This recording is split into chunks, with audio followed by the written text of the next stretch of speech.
CM आवास पर नियुक्ति पत्र वितरण कार्यक्रम का आयोजन किया गया, जिसमें सीएम धामी ने 178 सहायक सांख्यिकी अधिकारियों को नियुक्ति पत्र प्रदान किए। इसके साथ ही अब तक प्रदेश सरकार 26,500 से अधिक युवाओं को नौकरी प्रदान की जा चुकी है। सीएम धामी ने नियुक्ति पत्र वितरण कार्यक्रम में नियुक्ति पत्र प्राप्त करने वाले सभी युवाओं को हार्दिक बधाई और शुभकामनाएं दी। इसके साथ ही सीएम धामी ने विपक्ष को भी आड़े हाथों लिया। सीएम धामी ने कहा कि इतनी बड़ी संख्या में युवाओं को नौकरी मिलना विपक्ष को रास नहीं आ रहा।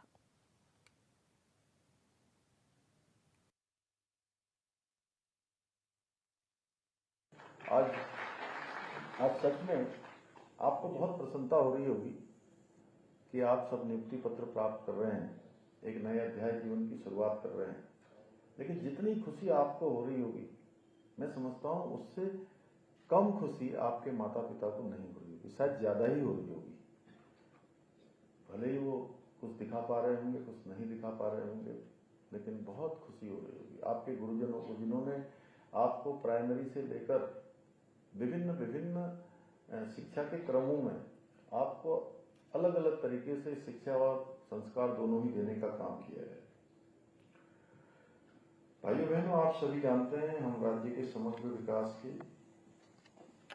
लिए प्रभावी नियोजन को लेकर काम कर रहे हैं और किसी भी राज्य का नियोजन तभी अच्छा हो सकता है, प्रभावी हो सकता है, जब हम सब लोग ठीक प्रकार से काम करें, जिसमें अच्छी गुणवत्ता हो, अच्छा विश्वसनीय और समयबद्ध रूप से आंकड़े उपलब्ध हों, क्योंकि आंकड़ों के बिना न तो हम योजनाओं को बना सकते हैं और न ही उनकी सफलता और असफलता का ठीक प्रकार से हम मूल्यांकन कर सकते हैं। और सरकार की प्रत्येक योजना की दिशा, गति और परिणाम का निर्धारण आंकड़ों पर ही संभव होता है। इसलिए अर्थ एवं संख्या विभाग से डेटा संग्रह, विश्लेषण और अध्ययन के नोडल विभाग के रूप में काम करता है। इसलिए आप सभी की जिम्मेदारी अत्यंत महत्वपूर्ण है, क्योंकि सरकार की योजनाओं और नीतियों का लाभ जनता तक कितने अच्छे प्रकार से, कितने प्रभावी तरीके से पहुंच रहा है, किन क्षेत्रों में और सुधार की आवश्यकता है, कहां पर हमको और शोध और अनुसंधान को बढ़ाने की आवश्यकता है। और ये सभी दायित्व अब आप सबके कंधों पर है, आप सबकी जिम्मेदारियों में है। भाइयों बहनों, आप सभी को याद होगा, जैसा अभी मेरे से पहले बोलने वाले वक्ताओं ने बहुत संक्षिप्त में लेकिन गागर में सागर भरने का काम किया है। किस प्रकार से पहले जो भर्ती परीक्षाएं होती थी, उसमें कितने बड़े पैमाने पर धांधली होती थी, पक्षपात होता था, नकल होती थी, भ्रष्टाचार हुआ करता था, और जो योग्य उम्मीदवार होते थे, जिनके अंदर प्रतिभा, क्षमता और योग्यता होती थी, उनको अवसर नहीं मिल पाता था, प्रतिभाओं का निरादर होता था, गरीब माता पिता के बेटे और बेटियों का एक तरह से उनका हक मारा जाता था, उनकी हिस्सेदारी समाप्त कर दी जाती थी और भर्ती प्रक्रियाओं में भी काफी लंबा समय लगता था। और इस देरी का फायदा उठाकर भ्रष्टाचारियों के द्वारा रिश्वत का खेल खेला जाता था, नकल माफिया हावी रहते थे। और हमने इसी समस्या को ध्यान में रखते हुए बहुत गंभीरता से नकल माफियाओं पर अंकुश लगाने के लिए देश का सबसे सख्त नकल विरोधी कानून लागू किया। उसी का परिणाम हुआ कि पिछले 4-4.5 वर्षों में 26,500 से भी अधिक हमारे भाई बहनों को नौकरियां प्राप्त करने में सफलता प्राप्त हुई। आप लोगों को मैं ये भी बताना चाहता हूं कि पिछले 4 वर्षों में जितनी नौकरियां हमारे राज्य के युवा भाई बहनों को मिली हैं, अगर उसका पूरा हिसाब लगाएंगे तो राज्य गठन के पश्चात और पूर्ववर्ती सरकारों के समय से ये 2 गुने से भी ज्यादा है। 25 साल राज्य स्थापना के हमारे पूरे हो गए।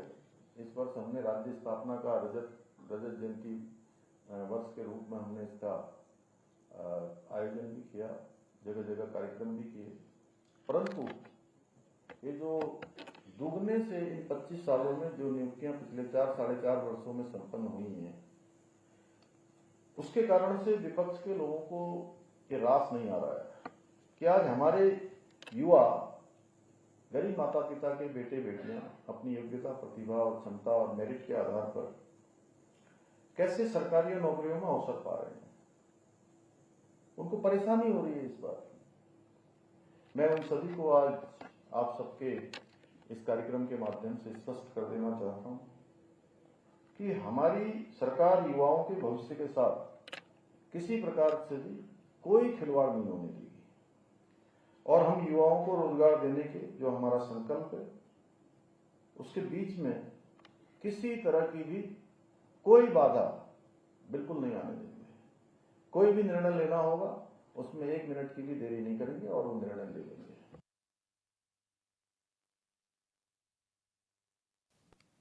राजभवन देहरादून में मुख्यमंत्री के व्यक्तित्व और कृतित्व पर केंद्रित पुस्तक का विमोचन किया गया, जिसमें राज्यपाल गुरमीत सिंह भी मौजूद रहे। इसके साथ ही परमार्थ निकेतन के अध्यक्ष स्वामी चिंतानंद मुनि महाराज और आचार्य प्रमोद किशन भी कार्यक्रम में मौजूद रहे।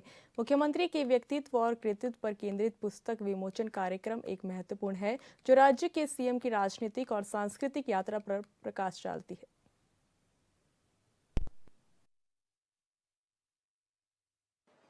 महिलाएं जब कहीं जाने के लिए अपनी तैयारी करती हैं तो माता जी, हमें 8 बजे निकलना था, वो 7 बजे मैंने पूछा ऊपर तो बोले माता जी बिल्कुल तैयार हैं। मैं उनको लेके जब गया और मंदिर में जाने से पहले सीढ़ियों में चढ़ रहे थे तब मुझे पता नहीं ऐसा लगा कि मेरे आंसू निकल जाएंगे। मैंने उनका हाथ पकड़ लिया, चूंकि सीढ़ी ऊपर को थोड़ा जाना था। मैंने कहा कहीं ऐसा ना हो कहीं गिर जाए। हालांकि वो स्वस्थ हैं बिल्कुल, क्योंकि उन लोगों ने घास भी काटा है, भैंस भी पाली है, गाय भी पाली है, खेत का काम भी किया है, घर का काम भी किया है, सभी प्रकार की चीजें की है। क्योंकि जो सेना में होते हैं, जिनके परिवार के लोग, उन घरों में सब कुछ काम महिलाओं को करना होता है।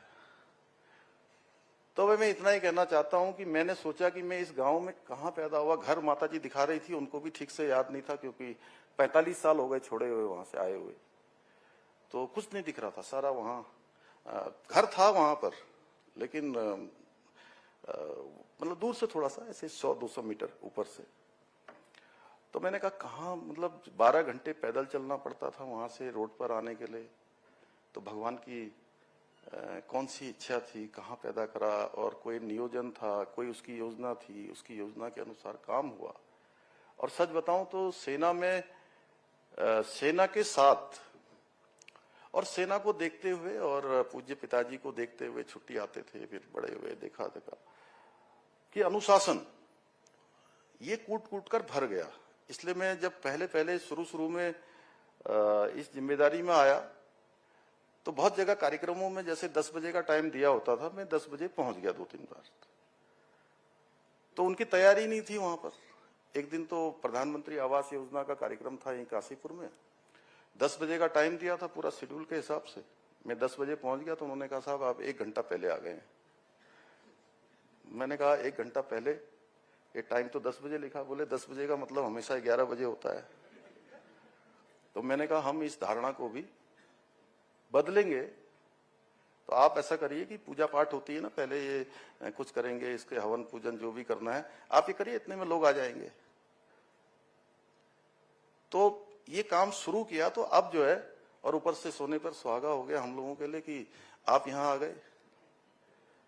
जिस अनुशासन के लिए सेना जानी जाती है, तो अब हमारे यहाँ ये हो गया है कि अगर कार्यक्रम का समय 10 बजे दिया है तो कार्यक्रम 10 बजे प्रारंभ हो जाएगा। और मैं एक बात लास्ट में कहकर अपनी बात समाप्त करूंगा। मुझे कुछ बोलना नहीं है, आज कुछ बोलना नहीं है। मैंने केवल चूंकि पुस्तक लिखी, थोड़ा संभावना ने कुछ बोला तो मेरे मन में भाव आ गया। नहीं तो मैंने सोचा था कि मैं केवल आप सबका धन्यवाद करूंगा आज यहाँ से। मैंने जीवन में कभी ये नहीं सोचा कि मैं कुछ बनूंगा। हाँ, लेकिन मेरे अंदर जीवंत उष्मा ये जरूर थी कि मैं कुछ करूंगा, और इसी को हमने अपने जीवन का ध्येय बनाया। इसको लेकर आगे बढ़ रहे हैं। आज हमारे प्रधानमंत्री जी के मार्गदर्शन में, उनकी प्रेरणा से, उनके सहयोग से, जो उन्होंने हर बार एक बात को दोहराया है कि 21वीं सदी का ये तीसरा दशक उत्तराखंड का दशक होगा। और सच में मुझे लगता है कि उनके जो शब्द हैं वो सामान्य शब्द नहीं थे, और उस शिव की प्रेरणा से और शिव के धाम में ही निकले हुए शब्द थे। और उसके बाद वो हर बार, जितनी बार उत्तराखंड आए, हर बार उन्होंने इस बात को हम सबको स्मरण करवाया या याद दिलाया कि कहीं हम उस रास्ते पर चलते रहें। और उसका परिणाम हुआ कि उन्होंने 5 नवंबर 2021 को पहली बार कहा।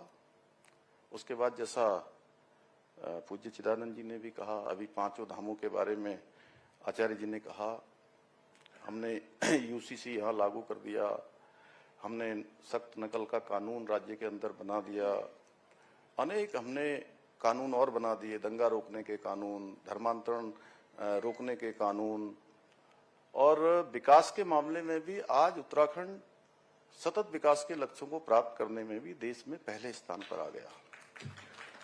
फाइनेंशियल मैनेजमेंट में, उसमें भी राज्य के प्रथम श्रेणी के जो राज्य हैं उन राज्यों में आ गया। नवाचार अनेक प्रकार के हो गए। अभी खनन जैसे सेक्टर में भी हमको जो है 100 करोड़ रुपए करके 200 करोड़ रुपए की धनराशि प्रोत्साहन के रूप में अच्छा काम करने के लिए केंद्र की सरकार ने हमको दे दिया। और मैं अभी सोशल मीडिया की एक दिन वर्कशॉप में था, तो मैंने सोशल मीडिया वालों से कहा कि एक बार आप सब लोगों से मैं कहना चाहता हूं कि आप लोग ये मैंने गवर्नर साहब की प्रेरणा से कहा कि उत्तराखंड में पहली बार क्या क्या हुआ है। जैसे राष्ट्रीय खेल भी हुए, G20 का आयोजन भी हुआ, डिजास्टर में अनेक काम हुए, अनेक हॉर्टिकल्चर, एग्रीकल्चर, हमारी यात्रा के संबंध में अनेक सारे निर्णय, मतलब मैं इसको बोलूंगा तो बहुत लंबा हो जाएगा। मैंने कहा एक बार जरा लिस्ट बनाइए आप लोग, और मैंने 50-60 चीजें वो तुरंत उनको गिनाई शुरू में। तो इस प्रकार से ये हजारों के हजारों नवाचार हुए हैं, और आगे भी आप सबके आशीर्वाद से, भगवान की प्रेरणा से सब आगे बढ़ेगा। मैं एक बार फिर से आप सभी का बहुत दिल से आभार व्यक्त करता हूं। बीजेपी विधायक दिलीप सिंह रावत ने कहा कि वाइल्ड लाइफ सुरक्षा में राज्य सरकार की भूमिका सीमित जरूर है, लेकिन उत्तराखंड सरकार पूरे मुद्दे को गंभीरता से ले रही है। उन्होंने कहा कि पलायन के बीच गांव में बचे लोगों पर गुलदार के बढ़ते हमले चिंता का विषय है। रावत ने मुख्यमंत्री से आग्रह किया कि केंद्र और संबंधित एजेंसियों से समन्वय कर गुलदार को सुदूर वन क्षेत्र में शिफ्ट किया जाए ताकि घटनाओं की स्थिति में कार्रवाई आसान हो सके। आगे उन्होंने कहा कि राज्य सरकार को वन अधिनियम के तहत अपने पक्ष को मजबूती से रखना चाहिए।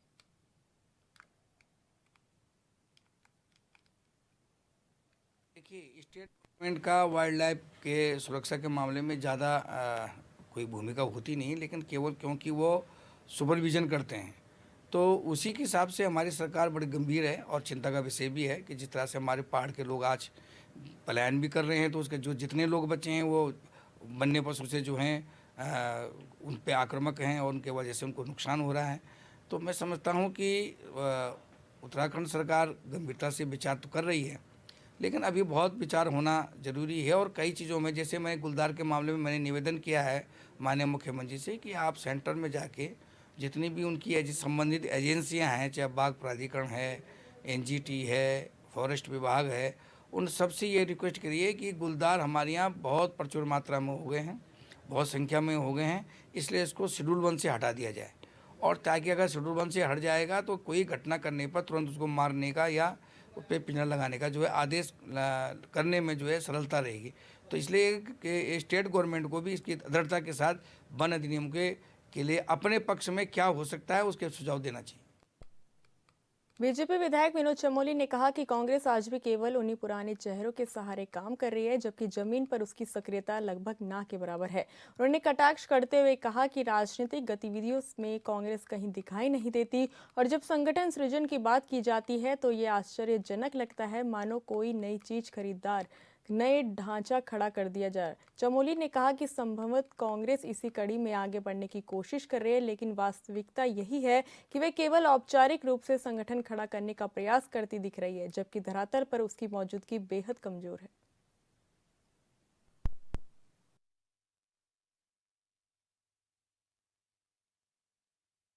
सही बात तो यह है कि कांग्रेस एक सुपरफिशियल ढंग से काम कर रही है। कुछ चेहरे हैं जो पहले से सक्रिय हैं, पुराने हैं, तो वो ऊपर ऊपर राजनीति में कहीं दिखाई पड़ते हैं, लेकिन जब हम नीचे की ओर जाते हैं तो वहाँ कांग्रेस कहीं दिखाई नहीं पड़ती है, धरातल पर नहीं है। तो जैसे उन्होंने संगठन सृजन की बात की, मैं उस शब्द से मुझे बड़ा आश्चर्य हुआ कि संगठन का सृजन करना मतलब कोई नई चीज खड़ी करना, इसका मतलब संगठन था ही नहीं, तो वो नए सिरे से संगठन खड़ा करने की बात कर रहे हैं। तो संभवतः उसी की कड़ी में ये आगे को बढ़ रहे होंगे, लेकिन वो संगठन सृजन तब कर रहे हैं जब चुनाव सर पर खड़ा है। जब तक वो संगठन को सृजित करेंगे तब तक चुनाव निकल के भाजपा की झोली में जा चुका होगा।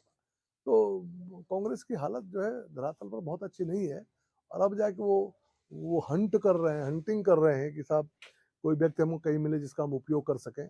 इससे समझा जा सकता है कि कांग्रेस की अंदरूनी स्थिति कितनी कमजोर है। कुंभ मेले की तैयारियों को लेकर शुक्रवार को हरिद्वार में बड़ी मीटिंग होने जा रही है, जिसमें मुख्यमंत्री पुष्कर सिंह धामी सभी अखाड़ों के साधु संतों के साथ चर्चा करेंगे। शुक्रवार को होने वाली बैठक को लेकर डाम कोटी के पास गंगा घाट पर तैयारी की जा रही है। मेला प्रशासन ने सभी अखाड़ों के साधु संतों को मीटिंग के लिए निमंत्रण भेज दिया है। मीटिंग में कुंभ मेला 2027 को पूर्ण कुंभ के रूप में आयोजित करने को लेकर भी घोषणा हो सकती है। बता दें कि कुंभ मेला 2027 को लेकर ये मुख्यमंत्री के अखाड़ों के साथ पहली बैठक होगी, जिसको लेकर अखाड़े के साधु संत भी उत्साहित है।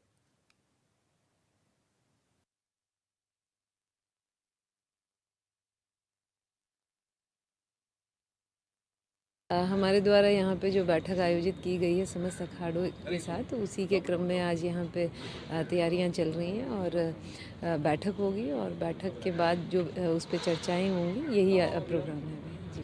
माननीय मुख्यमंत्री जी होंगे, यहाँ के जो कुछ जनप्रतिनिधिगण हैं वो रहेंगे, अधिकारी रहेंगे, और जो हमारे 13 अखाड़े हैं वहाँ उनके यहाँ से प्रतिनिधिगण रहेंगे। तो मुख्यमंत्री जी की बैठक है, उसमें उन्होंने आमंत्रित किया है सभी अखाड़ों को, तो उसमें सम्मिलित होंगे और वहाँ पे जैसी वार्ता होगी उसके बाद विचार विमर्श किया जाएगा। राजधानी देहरादून स्थित आईटी पार्क जमीन घोटाले को लेकर कांग्रेस प्रवक्ता अभिनव थापा ने सरकार की कार्यप्रणाली पर गंभीर सवाल खड़े किए हैं। उन्होंने कहा कि उनके द्वारा आईटी पार्क की जमीन, जो कि करीब 98 एकड़ में फैली है और जिसका बाजार मुख्य करीब 4000 करोड़ है, उनकी ओर से इस संबंध में दस्तावेज मांगे गए, लेकिन 2 साल होने को हैं, उन्हें अभी तक किसी भी प्रकार से दस्तावेज उपलब्ध नहीं कराए गए। उन्होंने कहा कि जब उन्होंने मुख्य सूचना आयुक्त से इस विषय में पत्राचार किया तो संबंधित विभाग को 15 दिन के भीतर दस्तावेज उपलब्ध कराने के निर्देश दिए गए।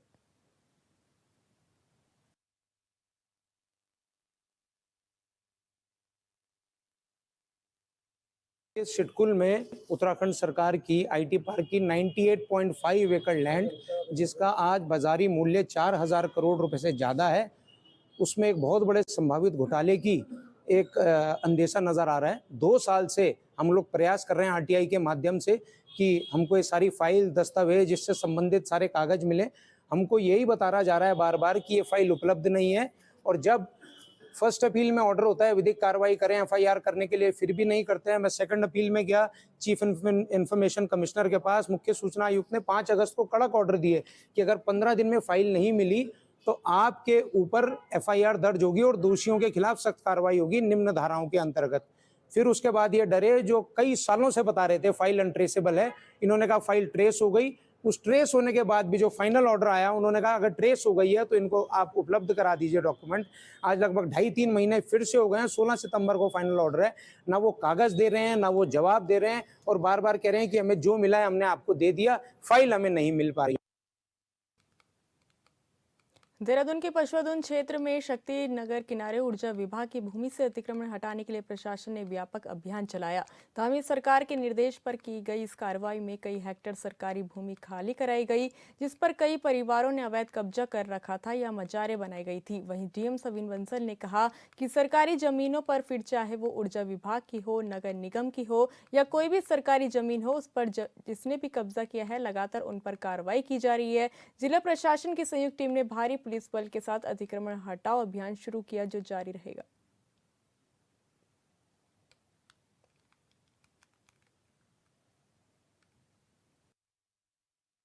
ये अभियान अभी भी निरंतर जारी है। अभी आज की डेट में भी विकासनगर में टकरानी डाक पट्टी में जो हमारे सरकारी ज़मीन पर अतिक्रमण थे, उसमें हेक्टेयर्स ऑफ ज़मीन अभी मुक्त की गई है, और आगे अग्रिम दिवसों में भी ये अभियान जारी रहेगा।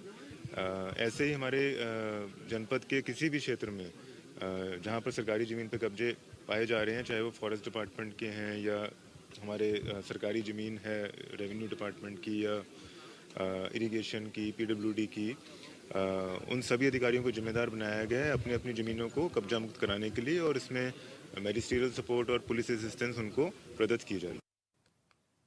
विकासनगर में तेज रफ्तार उपखनिज सामग्री से लदा ट्रक एक नियंत्रित होकर सीधे बाउंड्री वॉल तोड़ता हुआ एक घर के अंदर घुस गया। हादसा इतना भीषण था कि पूरी दीवार ढह गई और ट्रक का अगला हिस्सा घर में फंस गया। गनीमत ये रही कि जिस वक्त ये ट्रक घर में घुसा उस समय परिवार के सदस्य घर के दूसरे हिस्से में मौजूद थे, जिससे बड़ा हादसा होने से टल गया।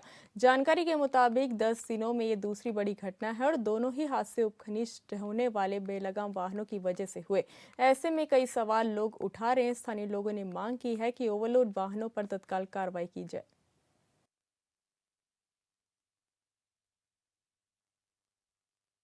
इस बुलेटिन में इतना ही। आप देखते रहिए हॉर्नबिल टीवी। नमस्कार।